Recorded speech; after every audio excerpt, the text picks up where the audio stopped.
HipHopGossipSite.com. I'm Chuck D. Bring the noise, alright? Woo! A legend! MCLB is one of the invisible legends of hip-hop from the 1970s, from the Bronx. As an invisible legend of hip-hop, we read your book. If you could just put it up for a second so people could see what that is, A Gangsta's Tale, hip-hop in the 70s. Give us a taste of what we can expect from the book and what your experience, what kind of experiences you put in that book. Well, what you can get from the book is a forthright, upfront, true tale about the development of hip-hop, how the inner city youth used to socialize at that time. You know, a lot of people don't really tell the real story as far as like what we did to get money to wear them house medallions, those Adidas, those Pumas, those Farmer Browns. You know, a lot of people don't tell that story. You know what I mean? So I figured it's time after 30 years that I tell the true story about the pickpocketing in Midtown, the jostling, the hustling, the selling coke, and you know what I mean, all we used to do.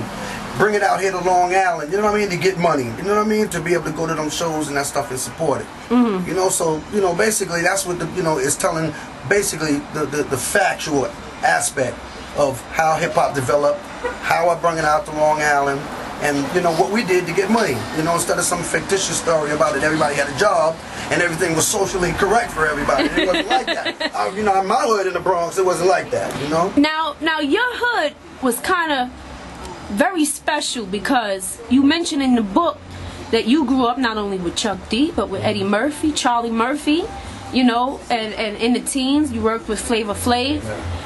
You put Charlie Murphy on blast in the book. You name the street, area, the colored car, and said that Charlie Murphy, if you seen this car coming on this street at this certain time of day, you knew it was Charlie Murphy and you knew he was coming to buy. Yeah, well, you know, we all grew up together in Roosevelt.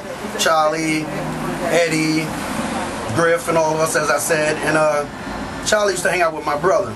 My brother's like considered to be a legend coming out of Long Island. And what's your brother's name? My brother's name is Lenny Clemens. They called him Raheem. Okay. My other brother name was JoJo. He's in the book Karate Joe. He's like one of the first black belts in the Black Belt Union that came out of Nassau County, that came out of Roosevelt, that actually was, you know, involved with teaching Professor Griff and you know, the rest of them karate. Right. Okay, so that's what that aspect was. Charlie and my brother used to get money together in the streets. Okay. You know, they used to get money together, and you know, everything was cool. They'd go get high, they do their thing, because that was the thing at the time, you know. Go up by the Coley Boys, all of that in Queens and do their thing. Or you come up on Terrace Avenue where we used to hustle at, and you know, everybody, you get what you need, and you know, you say what's up and you keep it moving.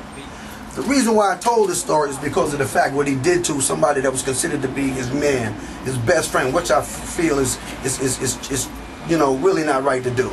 So I had to put that on blast. You know what I mean? Okay. The fact is that when my brother passed away, Charlie, I called Charlie and I told Charlie, I said, yo, Lenny passed away, come through the funeral, it was on South Franklin Street. Oh yeah, I'm gonna come through, I'm gonna bring flowers, yada yada yada. Cool. Now, other members of Public Enemy came, everybody else came, because my brother was a legend in Long Island. My brother was a legend in Roosevelt. You know what I mean? And everybody from back in the days, from the 70s and the 80s, and them had to know my brother, JoJo and Lenny. You know what I mean? So, he was supposed to come through, he never came through. To show respect. He never showed respect to who he used to get money with, and he used to get bread with. You know what I mean? He used to get high with. Never showed no love. You know what I mean? So I personally took that as an offense. So I never even supported him, never went to one of his shows, nothing like that because of that. Maybe it's animosity, call it what you want to call it. It's definitely not hating because of the fact of who I am. You know what I mean? It's impossible for somebody like me to hate. It's the fact that I'm just telling the true story in the book of actually what happened. You know what I mean? And I'm airing my grievances of what I liked and what I disliked. And that's what I did. You know, and I told it like it is. The relationship that we had, the things that we did, like what I said about Chuck and stuff, like what I said about Flavor, all those, I gave them, you know, beautiful rep because that's what they did. You know what I mean? I used to eat at Chuck House and stay at Chuck House with his mother. So what else can I write but the truth? Right. You know what I mean? Me and Flav was just mad cool. Sometimes when I was fucked up, I ain't had bread. Flav go in his pocket, give me $200-300. I had to put that in the book because it's the truth. What else can you say? So, you know, real recognize real, you know, and it is what it is.